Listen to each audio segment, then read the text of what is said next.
Now, Disney Channel and Nickelodeon are very well known for churning out music superstars. Ariana Grande, Miley Cyrus, Selena Gomez, and Demi Lovato, just to name a few. But for the most part, most of the music superstars to come out of these networks were females. And they were, for the most part, solo acts.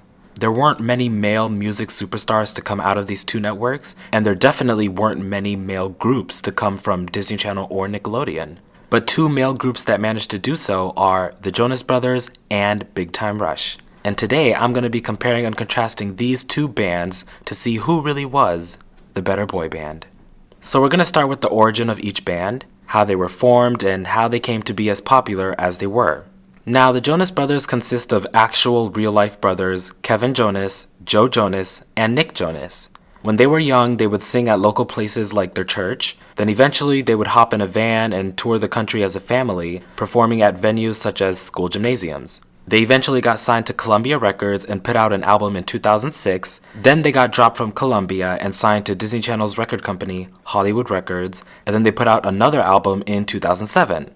That same year, they guest starred on what was the most viewed episode of Hannah Montana ever, and that was essentially the Jonas Brothers' big break. Then, all three brothers landed big roles in the 2008 DCOM Camp Rock, alongside Demi Lovato. And that movie ended up being an even bigger break for the Jonas Brothers. And then from there, the Jonas Brothers went on tour, they put out a few more albums, and they even got their own show. Now, the Big Time Rush band had a very different origin story. Basically, it all started with the Nickelodeon show Big Time Rush. Nickelodeon wanted a show that would feature a boy band so that the network could have their own share of successful musical programs that could launch music careers, like how Disney Channel did with many of their programs. So Nickelodeon auditioned hundreds of people for the roles, and James Maslow, Logan Henderson, Carlos Pena Vega, and Kendall Schmidt were the lucky four selected to act in this TV show about a band.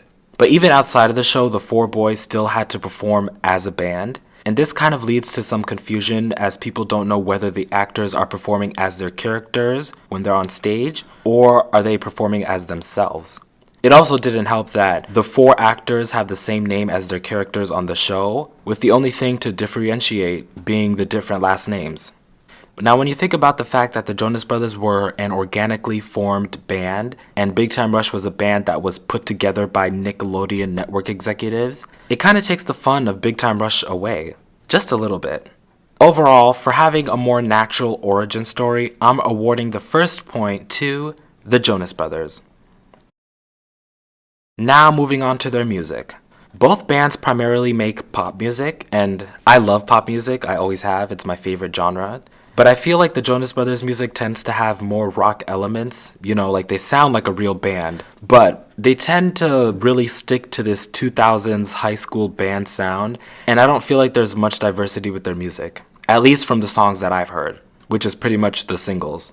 But I will say that the band does have some good vocals, especially from Nick Jonas, and my favorite songs from the band are LA Baby and Burnin' Up. Now I feel like Big Time Rush had much more diversity in terms of their music. Their songs could be straight up pop, or it could lean towards R&B, or it could lean towards rock. Overall, none of their songs sounded too similar. On the downside, some of the members of the band don't have the best vocals. Let's just say not everyone can sing like James. But the vocals of the other band members are not terrible, like I can still enjoy most of the band's songs with no problem. And my favorite songs from the band are City Is Ours, Counting on You featuring Jordan Sparks, Elevate, and of course the series theme song, Big Time Rush.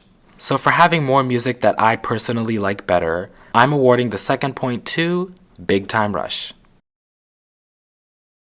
Now we're going to move on to each band's chemistry. Now, the band Big Time Rush consists of Kendall Schmidt, James Maslow, Logan Henderson, and Carlos Pena Vega, four people who, before landing leading roles on the show Big Time Rush, were complete strangers. But over time, the guys bonded, and they maintained their friendship to this very day. But something that I've always felt whenever I watch the band, it's that they tend to put a lot of focus on Kendall, making him more of like the main character of the band, while they kind of push the other band members to the background.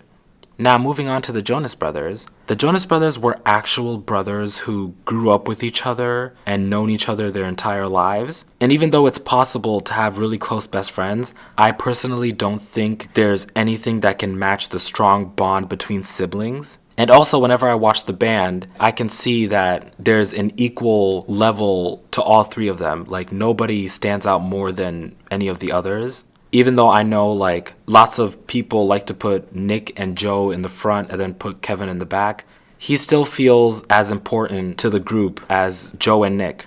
And because of that type of chemistry, I'm gonna award the Jonas Brothers with yet another point. Now let's move on to the television series that each band was respectively featured on. Now, Jonas, later titled Jonas LA in its second season, followed the lives of the three brothers as they go to high school while also being in a popular band. Not popular enough to go on tours, award shows, and get hounded by the paparazzi, but popular enough to where everyone knows who they are and they can still go to a regular school with other teens. So, the show was canceled after the second season, and I can see why. The show really wasn't anything special, and I don't even think it was trying to be. There was lots of slapstick humor, and the show felt very immature compared to other shows on Disney. Like, I would rather watch Sunny with a Chance over the Jonas Brothers show, any day. And personally, I don't think that the Jonas Brothers even needed to have a TV show because they were doing just fine with the camp rock stuff and their own music. But the show did give us LA Baby, so now I'm kind of torn. Now, the show Big Time Rush was about four best friends from Minnesota who auditioned for a record producer who was looking for new talent. Then the boys get flown out to Los Angeles and become part of a new boy group called Big Time Rush. So the show can be a bit childish at times, but overall I really liked it. It had a lot of humor, a lot of heart, a lot of relationship drama, and lots of details about the music industry. I mean, Jonas had the same stuff too, but I feel like Big Time Rush did it a little better and did it in a more entertaining way. Also, the characters on Big Time Rush were more memorable and more likable, and I just really liked the show. The show ran for 4 years and had 4 seasons, and it also spawned a TV movie, which I think is one of the worst movie adaptations of any TV show ever. But the show is good, you should watch it. So for having a TV show that's better in quality, in my opinion, I am awarding another point to Big Time Rush. Now let's move on to the performances. So it's one thing to sing a song or make a music video, but it's a whole different thing to perform a song on stage. When it comes to the Jonas Brothers, I feel like they always did a pretty okay job when it came to their stage performances, but they didn't go above and beyond too often. I also didn't really like many of their outfit choices, and also Joe was very prone to falling down a lot. Now with Big Time Rush, I feel like there was so much spectacle with all of their shows, especially when it came to their own tour. The outfits were amazing, the dance moves were on point, and they just had a lot of charisma while on stage. So, for always putting on such a good show, I'm gonna give yet another point to Big Time Rush. Now we're going to talk about each band's popularity. So from 2006 to 2009, the Jonas Brothers put out an album every year, with the second one peaking in the top 5 and the last two peaking at number 1 on the US Billboard 200 chart. They had 2 top 10 singles, with Burnin' Up peaking at number 5 and Tonight peaking at number 8 on the Billboard Hot 100 chart. The brothers went on a ridiculous amount of tours, with one of their tours, the Jonas Brothers World Tour 2009, grossing over $60 million and becoming one of the highest selling tours of 2009.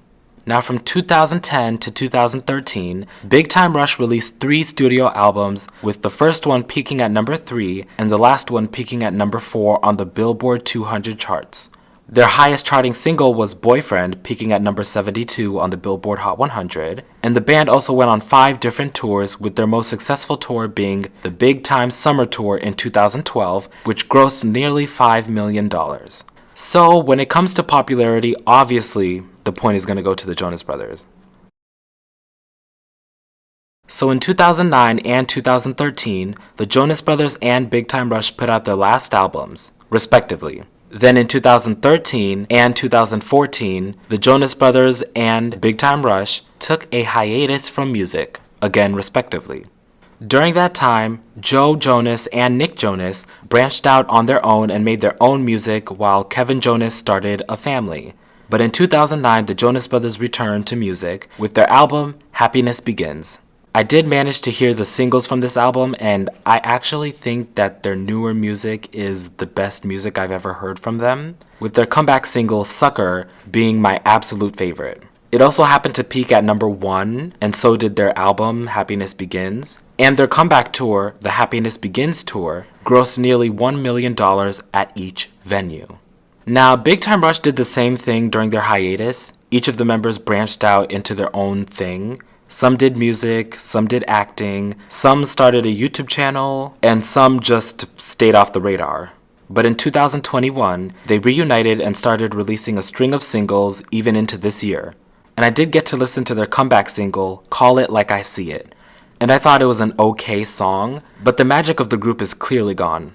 I mean, maybe it's unfair for me to judge all of their newer music based off of one song, but I mean, that was their comeback song, so yeah, I'm gonna judge.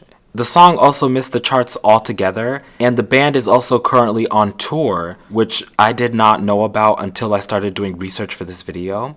So, for coming back even stronger and harder than ever before, I am awarding yet another point to the Jonas Brothers. Alright, so we went through all of the categories, and the Jonas Brothers received a total of 4 points, and Big Time Rush received a total of 3. Because of that, I am going to declare that the best boy band between these two is none other than the Jonas Brothers. Congratulations, Jonas Brothers. You guys did a good job. Sorry I don't have a trophy to give to you, to give to Disney Channel, which, by the way, I don't even need to because, like, Disney, you guys have a lot of accomplishments. Okay, you guys have Disney Plus. Okay, calm down. Overall, this was a very fun video to make, and I hope you guys liked it. Thank you so much for watching, and see you another day.